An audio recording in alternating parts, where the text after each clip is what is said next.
Welcome back to another episode of the Bridging Divides podcast, where we focus on breaking down barriers and building bridges to help you and the ones that you love get to where they need to be. Super excited to bring you our guest today, Derek Lee. He is the CEO of the Hope Institute, which you guys are familiar with the Hope Institute. With Lindsay that we had on the podcast, just an absolutely amazing interview. The experience that you have surrounded yourself with what you're doing, I think, speaks volumes to the efficacy of what it is that you're doing, and just absolutely love what Derek is going to be talking about with us today. He's a suicidologist, which I didn't even know that was like, I mean, you talk about a niche, like that is a niche, but going into why people would be motivated to commit suicide, to take that drastic of an action, right? Like I'm excited to dive into so that we can know for ourselves as well as for our family members and loved ones that might be going through that. So thank you for being on. Thanks for having me. Yeah. Before we get started, I want to do a quick shout out for the Queen Creek Run for Resilience that's taking place on April 27th. All of the funds that are raised are going to mental health treatment for teens. So check out the link in the description and we will see you there. So Derek, tell us about how you are where you are at today. I mean, because there's a big, long journey that it's taken you. There is. I'll try to give you a fairly abbreviated piece. I originally got into mental health. It makes me feel old, back in the 90s. And I loved it, but I got out of it for a while and went into business because, frankly, there's just not money in mental health. When I say there's not money, it's not that you're not going to get rich. It's that, a lot of your mental health providers out there, social workers, counselors, they're actually making less than high school graduates in your state. Wow. And they've got the equivalent education to a nurse practitioner or physician's assistant. That is wild. So there's a lot of schooling, there's a lot of education, there's a lot of hard work that goes into it. And that's why unfortunately, we have a lot of people that don't stay in the field.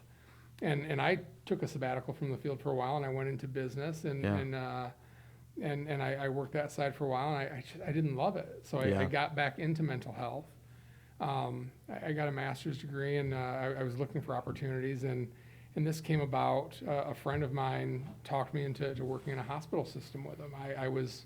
you always hear about the person who's like psych consult in the ED and in the ER. Yeah. That's what I was doing initially. I was doing some inpatient work, and I just really loved it. Wasn't something I had ever planned on going into, but I loved it, and I started doing outpatient treatment specifically for kids that were suicidal.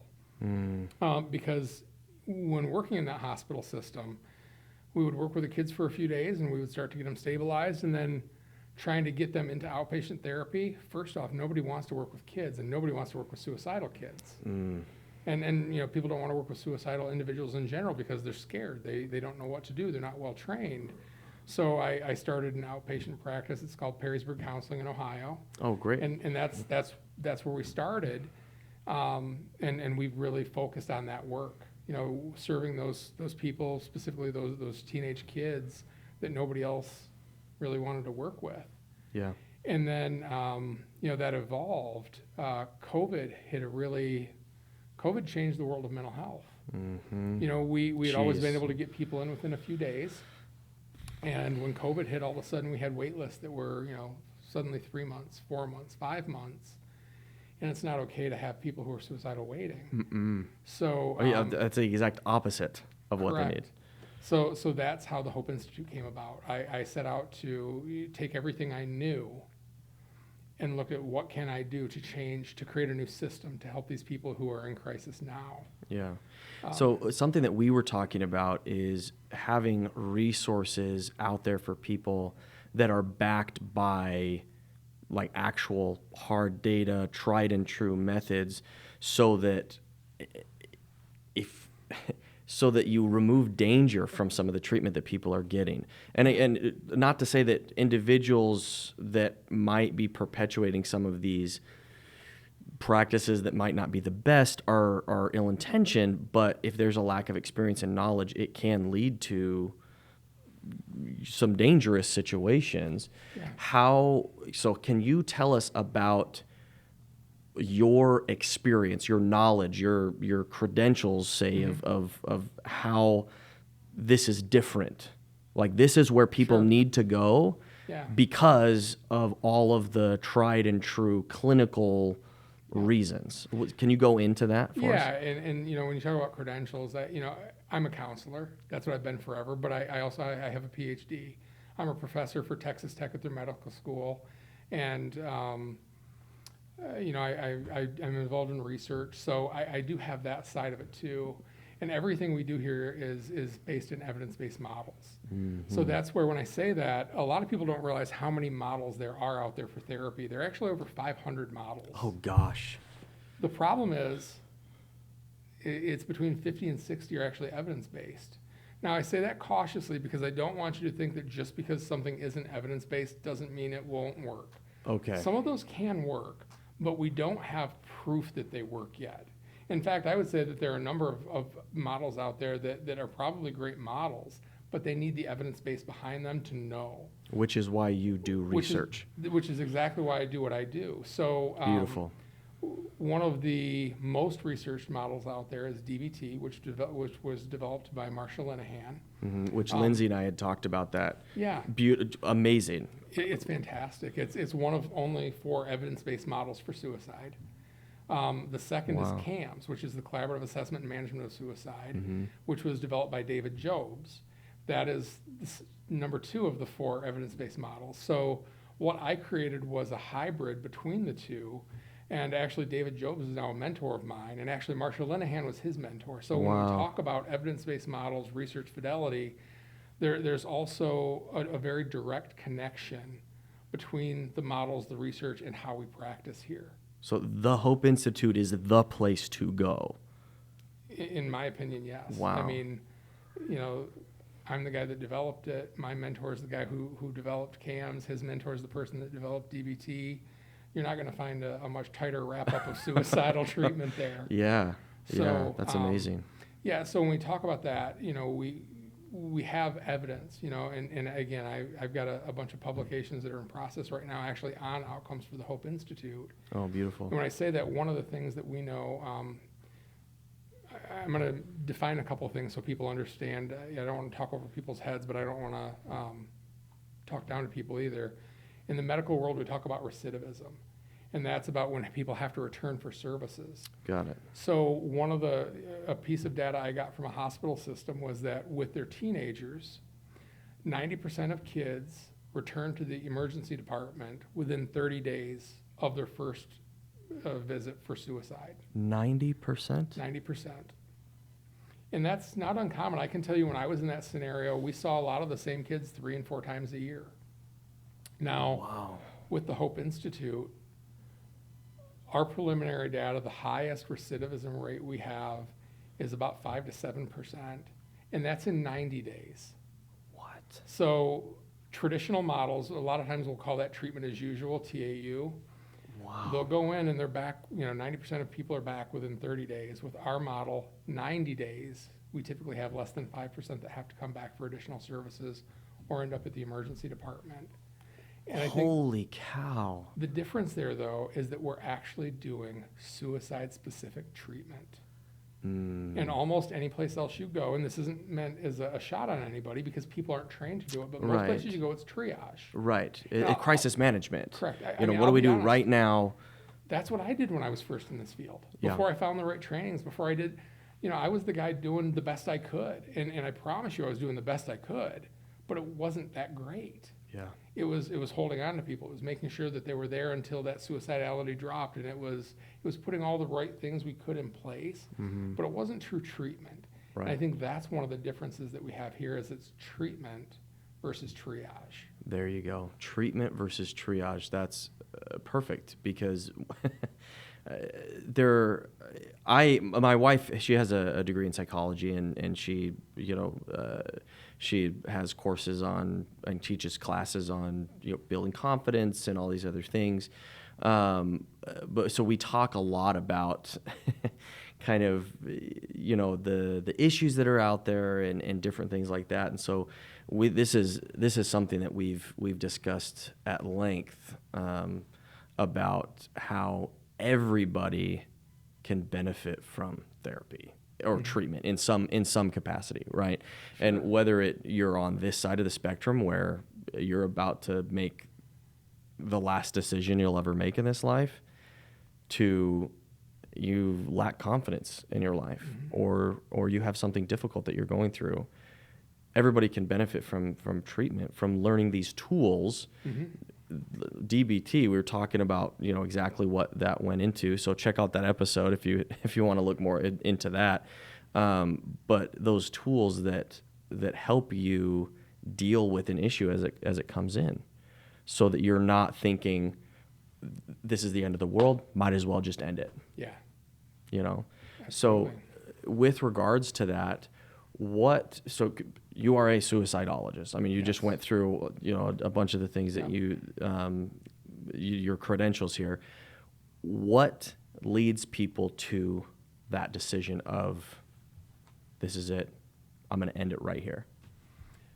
I would say if we were to, the easiest phrase would be a lack of hope.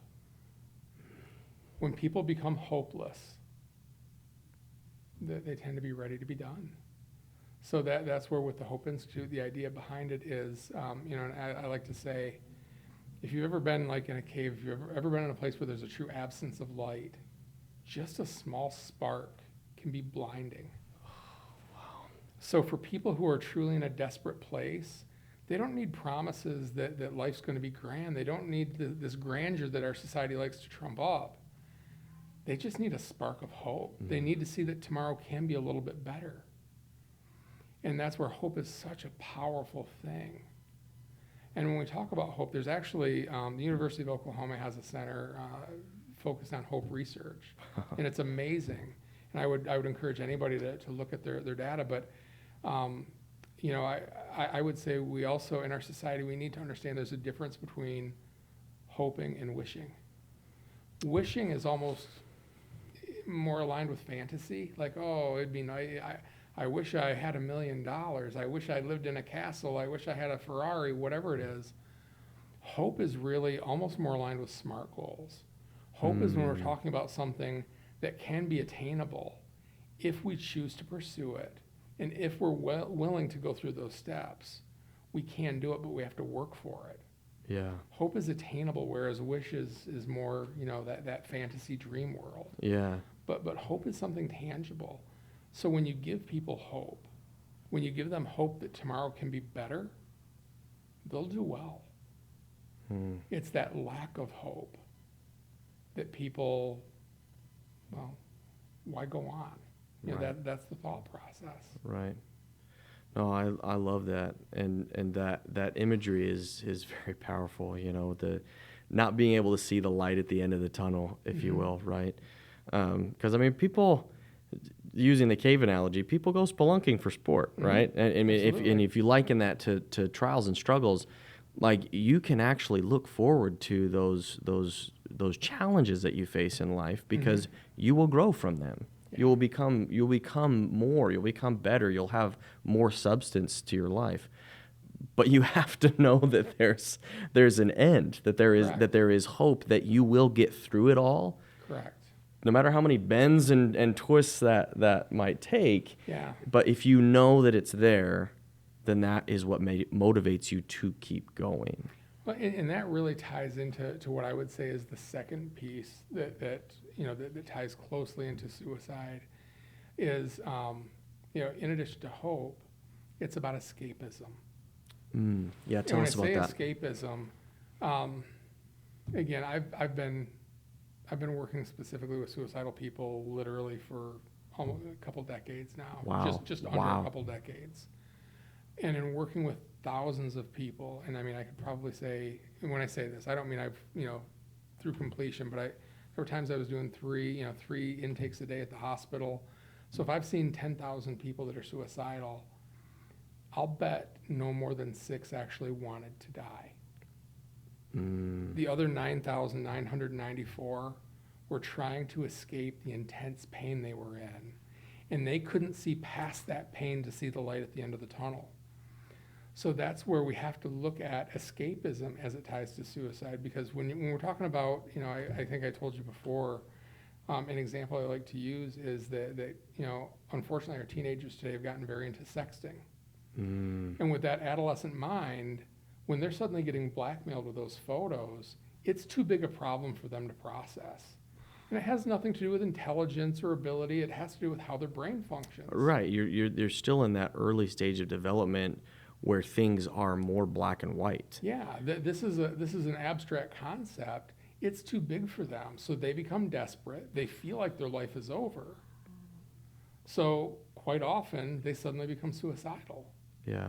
Once we can work with them to show them, okay, here are the steps to get out of the situation. Your life will be okay. Give them the hope. Yeah, you give them that hope, and they don't actually want to die. They just want to escape What they're doing. that pain they're in. Wow. And that's where we have to look at it, and I would say we can even look at it on a scale of like 1 to 10, but it's not just linear. There's also depth to it. Yeah. Because when you think of, we're seeing more and more at the elementary level, unfortunately. Yeah.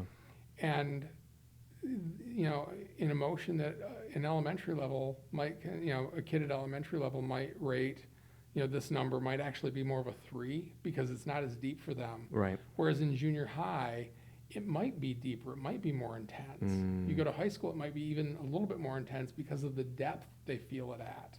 Right. So it's not a one size fits all. It's a complicated situation, but it comes back to that emotional pain and what they're feeling, what they're experiencing, and how they want to how they need to escape that pain. Yeah. And side note for all of you, because sexploitation is something that we are in Queen Creek here. Queen Creek, Arizona, for you that aren't familiar, that is something that the police force and everything that we are actively as a community with our Rotary Club that I'd mentioned for the Run for Resilience. That's something that we are actively combating. If that is something that you guys have experienced or that you want to protect your children from, please let us know in the comments so that we can talk more about that. Because we've obviously seen what you're talking about, what it can lead to. It's not just a matter of, blackmail. It can destroy a life. Absolutely. Literally. I mean, metaphorically and actually physically, the life can be over if that's what they're driven to.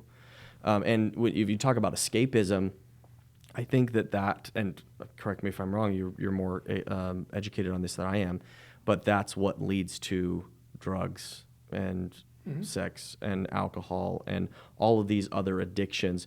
Virtual reality, all of these different things that people can use as a way to escape. Absolutely. Well, there was a movie a few years ago, Ready Player One. I love that game. I mean, I love that show. Yeah, it's such a great one. That movie is based on the fact that their life, it actually theoretically takes place in Columbus, Ohio, which is where I did my PhD, ironically. That's right.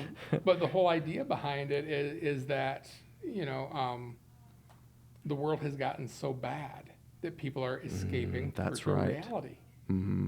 That, for however fun and goofy that movie is, it's got some pretty deep lessons there. I mean, they talk about people that, that end up having, these crazy in-world issues because of things that they've experienced there. And again, video games, all these other addictions, if these are things that you or people that have struggled with, let us know in the comments what it is that you want to hear about, because that's how we know what we need to be creating the next piece of content or next interview about. So please let us know. We all experience those things, right? And we all have loved ones that are going through that, right? I personally have shared my experience of when I had gotten to what I saw as the end, that dark place that I had no idea that I would ever be there. I'm this bright class clown, always making people laugh and just pulling the group together and just let's have fun and be happy. And that was me. And that's how I saw myself. But I all of a sudden got to this point. I was in the Navy We're talking about a stressful environment. Geez, it was rough, and I was on my ship, and we're in the middle of the ocean. I'd go out on the back of the ship every day and just look over the edge and think, that's an option, And as it got more and more prevalent in my mind of, this, there are a lot of behaviors that I can look back now and go, that was not conducive to keeping me alive, right? But it was that lack of hope of what is going on in my life. I feel like I have no control over the events or even over the thoughts. Like I felt like I was in the back seat of my own mind. Mm-hmm. I wasn't in control. Yeah. And so in some sort of way that was like, well, that's something that I could do to end it. Yeah. And I look back at that time and I describe it. Oh, you're good. I describe it as the darkest time in my life. Yeah. Where I was terrified, where I all of a sudden went, whoa.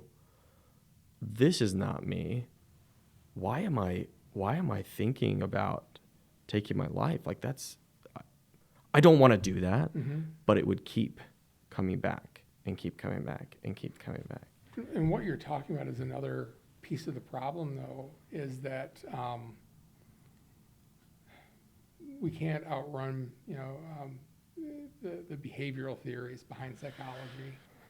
And, when you think about that, we get stuck in ruts. And I think this is one of the biggest issues we're having with our kids these days. I mean, the truth is suicide has always been an option for people. But for a long time, we fought so hard to survive that it wasn't considered an option because it was the antithesis of what we were doing. We were working to survive. And, in recent years, we're hitting a point where we're kind of looking at our society is really accepting it as something we can do. So kids sit with it more and more. And the more we sit with something, the more we kind of lean into it, the more it imprints on our brain, and the more of an option it becomes. Right. So when you think about it, I mean, no matter who you are, if you're put around certain things, those traits will rub off on you over time. Oh, yeah. You live in a neighborhood where nobody barbecues, and you probably don't barbecue, and you move to another neighborhood where everybody barbecues, and you're hosting every third Sunday of the month. Yeah. Because we're social creatures. We're part of our environment. And when we introduce those things into our environment, they can sometimes overtake us. I've worked with a number of kids who have struggled with suicide literally on a daily basis, almost constantly for a few years. Mm-hmm. And one of the first steps with them is like, okay, let's do some distracting techniques just to get rid of it for initially 2 minutes and then 5 minutes. And what's amazing is how quickly they can retrain their brain to not go there. Where for 2 years previously, they went there all the time because they inadvertently trained themselves that way. Interesting. And that's something we have to start thinking about as a society, what we're putting out there for our kids to pick up on. Yeah. Because kids are a product of their environment. Yeah. One of the things that I have heard is, well, shoot, if we stop talking about it so much, it'll go away. But I feel like that's a very extreme approach, right? Because whether you talk about it or not, it's still there. We can't just ignore the issue. The fact of the matter is it's here now. Mm-hmm. It's part of, like you said, society. So my question is, where is the line? When does it become talking too much about it, and where is talking too little, or what is right? What is that middle ground that we need, where we need to be operating, so that we don't put it in people's heads more, but we don't just ignore the issue and pretend like it's not there? That's a great question. So I don't think we can talk about it too much, and maybe I should clarify. What I meant wasn't that by talking about it, we're putting it in people's minds. It sits in people's minds when it's put there without a solution. So I should have clarified that point. So when you've got a kid who's been struggling for a couple of years and it's constantly there and they don't have other things to do, it sits there as an option. So to go back to your question, we can't talk about it too much. We need to be able to talk about it openly and commonly and deal with it.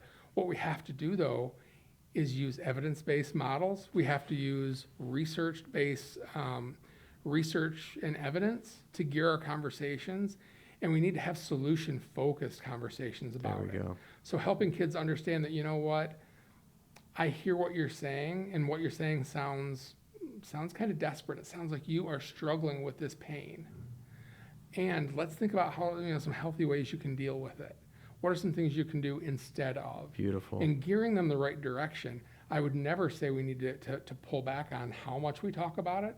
It's more about how we talk about it. Beautiful. Because one of the issues I think we have is that people avoid it because they don't know what to say about it. And we need, that maybe that's something that you and I work on, is how to give parents some good conversation points and some ways to talk about it in a healthy manner so that they can address it. Oh, yeah. Without worrying about promoting it, the truth is, if a kid's thinking about it, they're thinking about it. Right. So you don't want to just leave that alone. Exactly. Can we give them a healthy way to think about it? I love you. It sums it up perfectly where you said, it's not how much we talk about it, but how we talk about it. Yeah. If there is a healthy solution presented with the issue, then you're not just wallowing in a problem and the fear is there. You are presenting the solution so that you can say, I know that this is scary. Yeah. It scares me too. Yeah. But here's what we can do together to be able to move forward. Absolutely. So that we can heal, that we can overcome that challenge. Well, and I've had a few parents push back on me on this point before, but tying this back to the escapism, I'm a firm believer that almost everybody in our society has had that moment. And escapism isn't, suicide is the extreme of it, but I think we've all had that day where we're driving home from work and it's just been a rough day, and then something else happens and we have that thought for a second, it would be easier if I ran my car into a tree than to deal with the rest of today. Yeah. It doesn't Even mean, just a fleeting thought. Yes. It doesn't mean there's any intention. Does it mean you're suicidal? No. It means you looked at a moment of escape there. Yeah. Instead of tackling that. So when we talk about that, I've been in situations where parents are like, well, I think they're going to hurt themselves. Well, actually, the kid just needed a 5-minute break. You wouldn't give them a 5-minute break just to decompress and resume the conversation. So what you're actually doing is inadvertently creating a pressure cooker. And with that increased pressure, we have increased escapism. And I think quite often we will run into situations where kids, all of a sudden they're being looked at as suicidal when they don't actually want to die. They just need a break from what they're dealing with. So when a parent is talking to their child about, say, anything that they may have done, whether it's acting out, and that can be scary, whether it's through any of these number of addictions that we had mentioned, when a parent is speaking to their child to address the issue, how do they find that balance of not putting too much pressure and not putting, again, it's the same thing, that line in the middle? Yeah. How do they give them that break? So I think a few things we need to do are really about structure.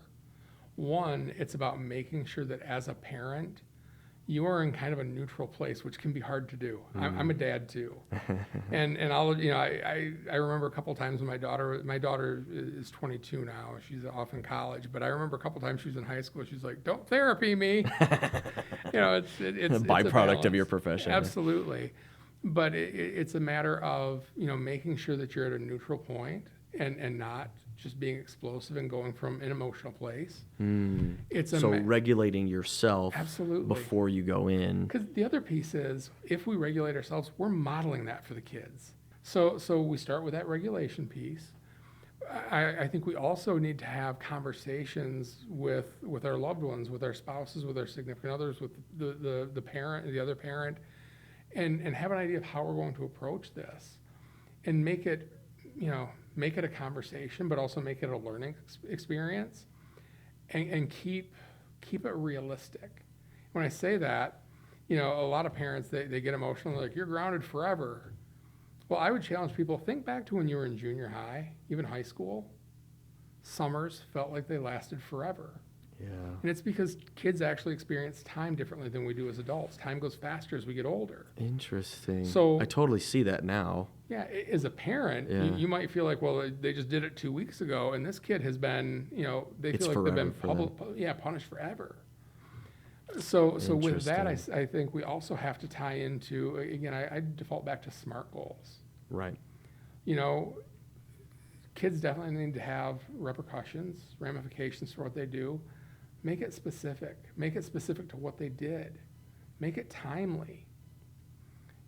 Make sure that they understand one of the biggest things that parents will inadvertently do. And again, I'm not trying to blame parents because I've done it too. We've all done it. Right. We've all screwed But, up. We've all I yelled mean, at our kids. We've all, we all grew up with parents that are like, they give back, how long are you away, or till I'm done, Yeah. Well, the problem with that is, as we learn better, we have to do better. So if we want our kids to have hope, we have to tell them how to get themselves out of the hole. Rather than you're grounded until I'm done with you being grounded, it has to be you're grounded until I can start trusting you. And I can start trusting you when you do A, B, and C. There you go. You give them that solution. Yes. To this situation. Working primarily with kids for 15 plus years, I will tell you, I love working with kids because if you give them a solution, they typically work at it. They will bust their butt. Kids try to be happy. They try to live a good life. Yeah. They just need to know how to get there. And how many of us that aren't kids anymore, if we had just known that when we were growing up, how many issues that we're facing today would we not see? Oh, Because for however much social media can bring people together and connect the world, I don't know if we ever could have been 100% ready for it as a society, and it's, I talked about the printing press, and how revolutionary that was at that time, and how there were some people that were like, the printing press is awful and we should do away with it. It's like that. And looking back now, we're like, well, that's obviously not the solution, but I think that we're dealing with a similar growth period when it comes to this new technology, still relatively new. If you look at it in terms of when we're 100 years in the future, we're like, oh no, yeah, that was a pretty short period of time. The social media is one of those things. I think that we weren't quite ready for everything that it has done, whether it's propagating, facts that aren't facts, and it looks like it might be real. So we start believing it, and then we tell everybody we know about it. We share it, we post it, we retweet it, we react to it, we do all these other things,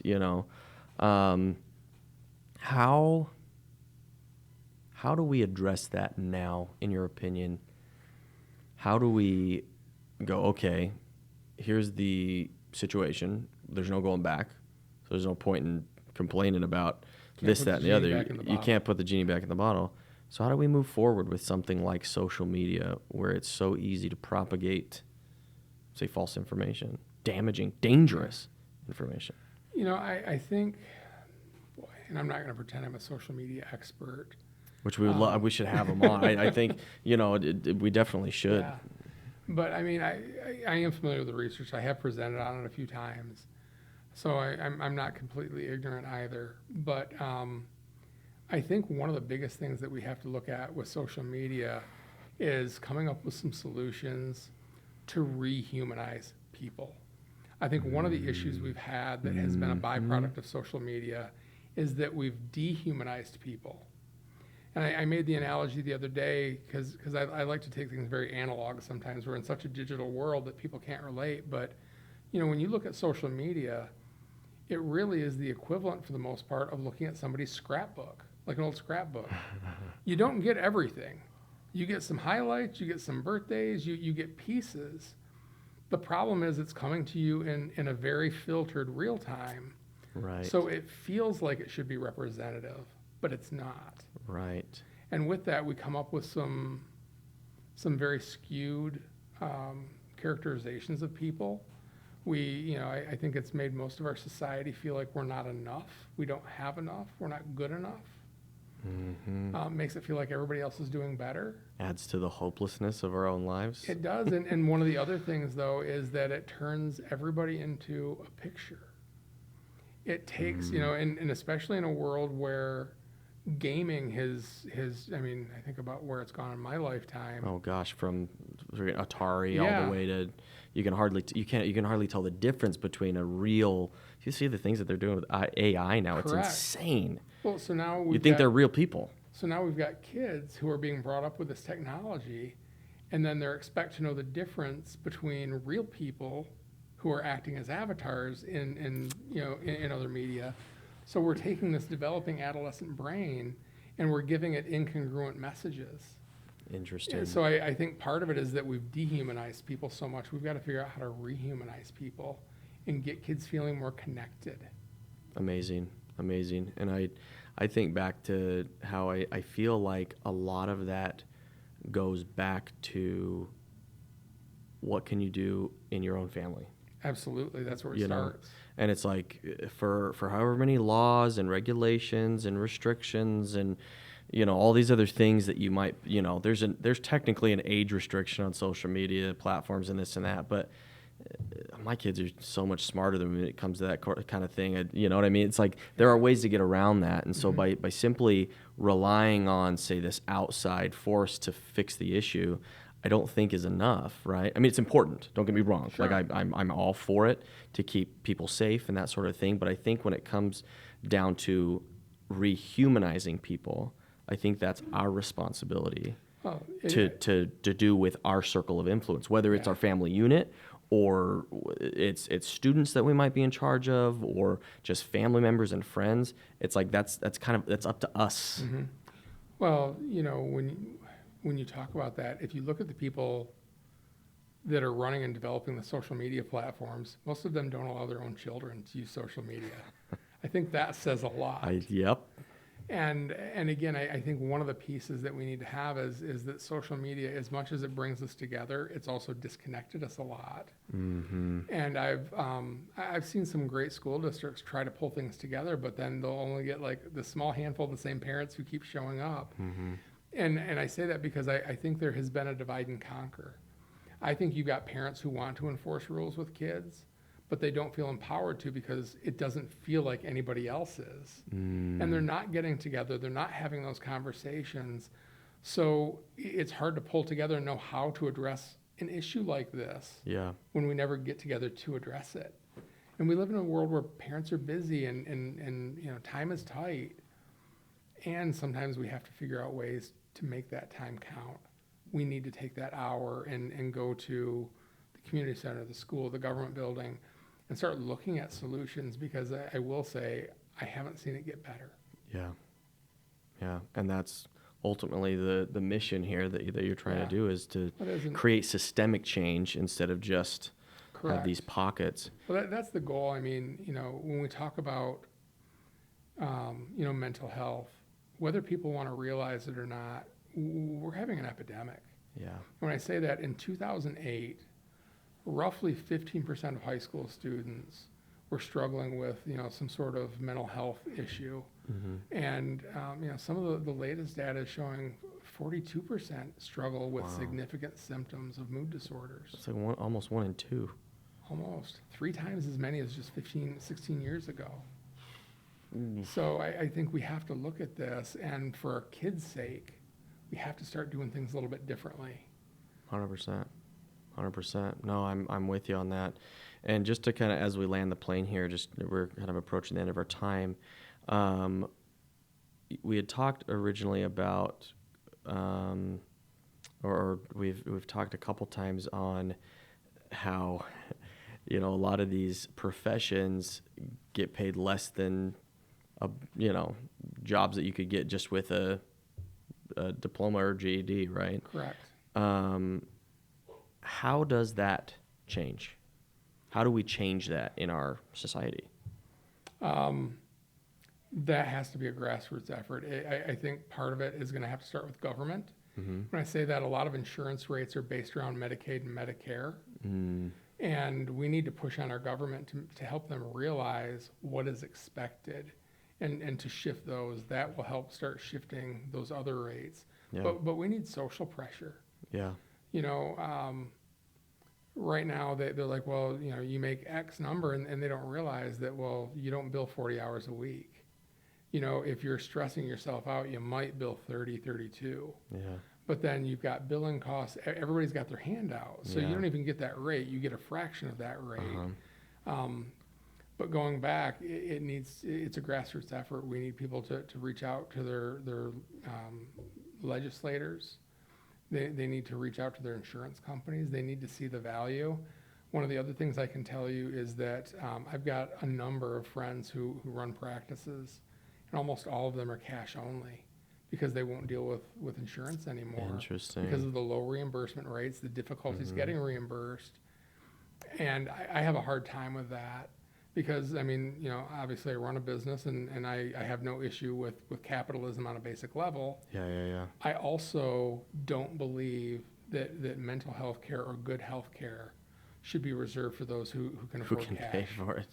Yeah. That to me is just unethical. But we have So- to. The fact of the matter is that it takes funds to keep everything running. It does. And so we have to figure out a way to fund it if we Well- want everybody to be able to afford it.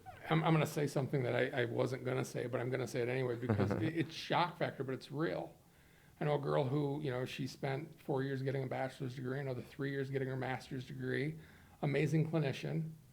She quit and went to work for Costco because she had better pay and benefits at Costco than she could as a mental health counselor with a heavy master's degree. And I'm saying that because Wow. I think some people do need the shock factor. They need to realize, I actually had an article published on this about a year ago. The average mental health counselor in the U.S., as of 18 months ago, was making $35,000 a year. Wow. Your average high school graduate's making close to 50. Right. The average master's degree person was making about 70. Yet a heavy master's degree counselor, and I say heavy because there are a lot of like educational master's degrees. Right. There are 32 credits. To be a counselor or a social worker, it's 60 credits plus. What? So, I mean, that's why I say you're literally, you know, plus you're doing an unpaid internship. All So that. educationally, it really is the equivalent to a nurse practitioner or a physician's assistant. Yet you're Jeez. making just over minimum wage. Jeez. So, you know, it really is That's a got to huge change. issue. That's It got to does. change, and we've got to take big steps to be able to do that. And so, for all of us, the way that we put that pressure is I would start with some of your local Congress people. okay. And, you know, maybe even type up a form letter and send it to them every freaking week. Just start badgering with it. But again, the more they hear, and especially the people out there who have had to use mental health services, or maybe they can't get appropriate mental health services. Excuse me, because that's one of the other issues too is a lot of people don't have, you know, when you're making $35,000 a year, you don't always have the money to do the ongoing training you should in the way you should. You don't have the money and the resources to reinvest like you should be. So that's another problem, and I'm not blaming the therapists. They are busting their rears trying to give as much Right. as they can. One of the things I've always said, therapists are good people. You don't find jerks that go into therapy. You know, you don't find people that are out for prestige or money. Yeah. They're great people. So even when you come across somebody who seems a little bit burned out, it probably is because they're burned out. Yeah. They're tired of being put through the ringer. Yeah. They're great people. But we need to infuse money into that system so that they can take vacations, so they can afford their kids' sports, so they can make a decent living and reinvest in themselves and the future. Yeah. And again, I think some of it starts with the government. It starts with pushing on Medicare and Medicaid, and it needs to push right through the private insurance companies. And we need to make a standard of it. We need it to be accepted that this costs money. But the other piece, though, and you know, I know we're probably hitting time here. Yeah. You know, when I talk about suicide, it's estimated that suicide cost the American public about $94 billion last year. Wow. And of that, roughly 88 was due to downtime, lack of services, lack of productivity. Like 88%? No, 88 billion of the 94 billion. was actually due to, okay. you know, you think about it though, somebody goes in hospital, you got families taking sick time to go be with them, to have meetings. Right. Think of all the downtime that surrounds mental health and suicide. So if we actually started taking care of people and investing in wellness, Mm-hmm. it shifts the dynamic on its head. Wow. And you end up spending way less money Far less. to, it's like maintain, or I say prepare versus repair. Correct. You know, and you're going to spend way more money on the repairing side, trying to put it back together versus preparing and maintaining the machine. And on a very low level, if you think about somebody who is struggling with suicide, well, typically you're going to start with an ED visit. That's going to run you between $5,000 and $6,000. To the emergency room. Yeah, You're saying? yeah. Sorry, emergency department or emergency room. Yeah. So you're starting there. Then you may or may not go inpatient, and you know you're probably talking a conservative number is $15,000 to $18,000 there. That much. So you're already pushing $24,000. Now now upon discharge, you're going into the outpatient system. Our entire course of treatment on average is a little under $3,000. So you think about what we can do versus what we traditionally have done. But again, that's the difference between treat versus triage and hold and wait. Yep. And again, no hate towards the hospitals, the inpatient They're facilities. providing a service that's important. Yeah, and I was part of those. Right. They are doing the best they can do. We need to keep doing better, though. It's not enough. Yeah, exactly. We need to do things differently. We need to stop doing what we've always done just because we've done it. Yep, 100%. No, and I think that that's a perfect way to end this. Thank you, Derek, for being on and for providing us with the knowledge and these tools and really just more depth into the issue here of what is actually going on, so that we as parents, as community members, can actually change this going forward. And to all of you, if you have gained value from this knowledge, please like, subscribe, and share. I know it sounds selly outy, if you will, but that is really how we get the message out there and how we do that. We push on the social structure for this change, just like Derek was talking about. There is hope. If this is something that you are dealing with personally, that you feel like there is no way out, there is. There are plenty of solutions, and there are plenty of people that want to be there to help you. You can get out of it, and you can move forward. I love you. I know Derek does. That's why he's doing this. And so many other people out there that want to be there to help you. I love you guys. We'll see you on the next one.